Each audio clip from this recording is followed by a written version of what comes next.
Bonjour, bienvenue dans Décideurs du droit, c'est votre émission. Aujourd'hui, on va parler des tendances du marché du droit. Et pour ce faire, j'ai le plaisir d'accueillir Amélie Lerosier et Martin Bussy, tous deux conseils auprès des cabinets d'avocats. Bonjour à tous les deux. Bonjour Arnaud, merci de nous recevoir. Bonjour Arnaud. C'est un plaisir de vous recevoir. Et alors pour commencer, quelles sont les préoccupations de vos clients ? Alors nous, on échange principalement avec des cabinets d'avocats d'affaires. Donc, ce qu'on constate, c'est ce dont on parlait tout à l'heure, c'est qu'en fait, il y a beaucoup de mouvements sur le marché, beaucoup de mouvements d'associés. Il y a eu aussi beaucoup de création de cabinets. Et au-delà de ça, les préoccupations principales, des cabinets, pour nous, elles sont au nombre de 3 et globalement, c'est ce qui ressort. Le premier sujet, c'est vraiment les questions de profitabilité et de trésorerie. Donc, ça va jusqu'aux questions de développement de la clientèle. Le deuxième sujet, c'est tout ce qui touche à la digitalisation. Au-delà du simple travail à distance, c'est ce qui s'est accéléré considérablement pendant le confinement. Et puis maintenant, il faut aussi améliorer tous les process que ça implique. Et le troisième sujet, c'est vraiment tout ce qui touche aux équipes, au management. Et donc, c'est à la fois l'organisation du télétravail d'un côté, mais c'est aussi la motivation des équipes dans un contexte qui est quand même compliqué, la formation. Voilà.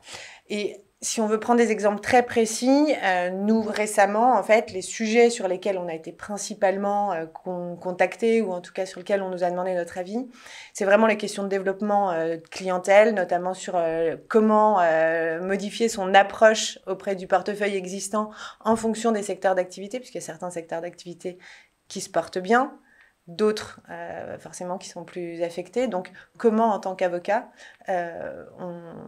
on révise en fait son approche client pour pouvoir continuer à développer et à construire des relations dans la durée. En effet, comme le dit Amélie très justement, la situation de fond est une situation très ambiguë, très complexe à appréhender pour les avocats. On pourrait dire qu'on est dans une sorte d'entre-deux. C'est-à-dire qu'en même temps, on a envie de pas trop prendre de risques, pas trop bouger, et en même temps, on s'attend à ce que peut-être des risques puissent advenir. D'ailleurs, j'aimerais citer le fruit d'une enquête qui a été menée par Juristes Associés sur les anticipations de chiffre d'affaires des avocats. Je dis bien anticipation. Et pour l'année 2020, ils anticipent, pour les cabinets d'avocats d'affaires, qui sont principalement sondés, entre 7 et 20% de baisse de chiffre d'affaires. Présenté comme ça, on peut se dire, effectivement, la situation est sévère. Négligeable. Voilà, la situation est sévère. Et en même temps, face à ça, j'ai en tête l'exemple d'un cabinet d'avocats qui nous a sollicité début septembre, justement avec ses inquiétudes en tête. Et il nous disait aussi, c'est vrai que pendant le confinement, ça a été très dur, le chiffre d'affaires a plongé, mais on a fait un très bon rattrapage sur l'été, donc juillet, août, septembre. Et je pense qu'en fait, la fin d'année va pas être si mauvaise que ça. Ma vraie inquiétude, c'est l'année prochaine. Qu'est-ce qui va se passer en 2021 ? Et donc, c'est vrai que voilà, on sent bien que y a... Et donc, pourquoi est-ce qu'il nous consulte ? Parce qu'il se dit, c'est maintenant qu'il faut que j'agisse pour que l'année prochaine, je sois un peu en maîtrise de mon chiffre d'affaires, que je ne subisse pas les événements, mais que je sois plutôt à la manœuvre. Et ça, c'est intéressant. Alors, il y a toujours des sceptiques. Que répondez-vous à ceux qui vous disent « mais les temps sont durs » ? Alors, comme le soulignait justement Martin, on est dans une période d'entre-deux. Donc oui, les temps sont durs, mais il reste quand même des marges de manœuvre qui permettent d'avancer. Si on prend un exemple, on pourrait prendre celui par exemple du pilote de rallye, en fait, qui, quand il aborde un virage, il regarde vraiment la sortie du virage pour pouvoir justement agir au bon moment et accélérer au bon moment. C'est un petit peu la même chose, en fait. C'est regarder la sortie de crise, à minima l'année prochaine, pour pouvoir du coup avoir des objectifs clairs au sein du cabinet, du coup décider des bonnes actions et puis prendre les bonnes décisions d'investissement, en fait, aussi modestes soient-ils. Après, on peut les adapter. Et quand on parle d'investissement, on va parler d'investissement financier, effectivement, mais c'est aussi de l'investissement humain, parce que tout projet qui va être mis en place au sein du cabinet va nécessiter que les avocats et notamment les associés passent du temps. Il va être porté par des membres du cabinet, forcément. Tout à fait. Et donc ça nécessite quand même de l'anticiper, de le prévoir et puis et ensuite effectivement d'avancer. En effet, là en fait on parle de quoi ? On parle d'une question d'organisation, d'une question de vision stratégique. C'est quand même ça le point essentiel et le point premier sur lequel les cabinets d'avocats doivent se poser des questions. On peut citer, pour illustrer le propos, un sujet par exemple sur la gouvernance. Comment organiser correctement les rapports entre les associés pour pouvoir justement se projeter sur l'année prochaine et pour pouvoir passer ce cap-là. Parce que la prise de décision est toujours un processus éminemment complexe.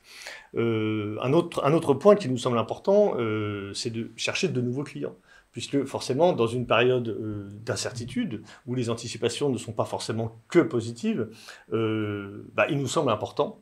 Et ce n'est pas forcément un réflexe dans cette période. Exactement, parce qu'on a plutôt tendance à se refermer sur ce qu'on maîtrise, sur ce qu'on sait. Voilà. Alors que chercher des nouveaux clients, c'est aussi bien travailler ses clients actuels que travailler de nouvelles cibles. Donc pour nous, ça c'est vraiment un point important.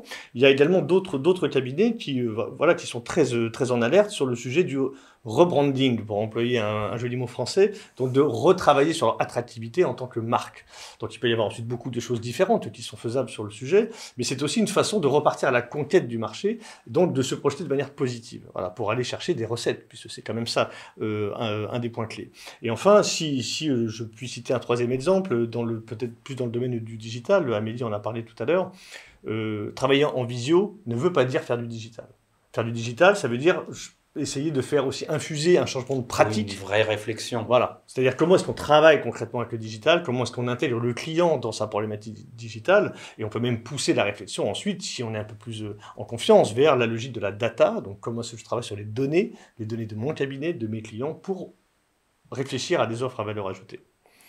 Voilà, donc c'est vrai que de notre point de vue, les temps sont durs, mais il y a des chemins d'investissement qui ne sont pas forcément onéreux, qui ne sont pas forcément chronophages, ils peuvent l'être aussi, mais tout ça dépend de la vision stratégique et du choix du cabinet.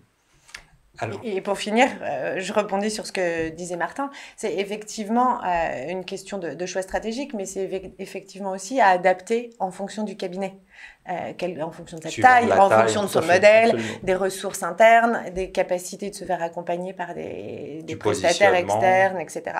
Donc ça, c'est important de bien se connaître aussi, pour pouvoir justement décider des bons chantiers et les mettre en place avec les moyens disponibles.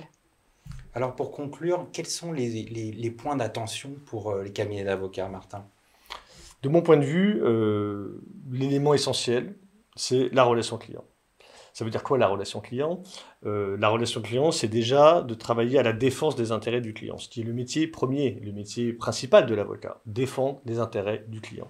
Et en cette période d'incertitude, qui est incertaine pour les avocats, mais qui l'est tout autant pour le client des avocats, je pense qu'il y a un deuxième point qu'il faut mettre dans la relation client, c'est d'accroître encore l'écoute des besoins, la compréhension des besoins de son client, sachant que son client peut être plusieurs clients internes, avec eux-mêmes des contraintes et des incertitudes différentes. Donc voilà, peut-être qu'un des conseils, en tout cas que l'on pourrait donner, c'est de vraiment se focaliser sur le client, la compréhension que l'on a du client, et donc de pouvoir lui apporter ensuite de la valeur très spécifique.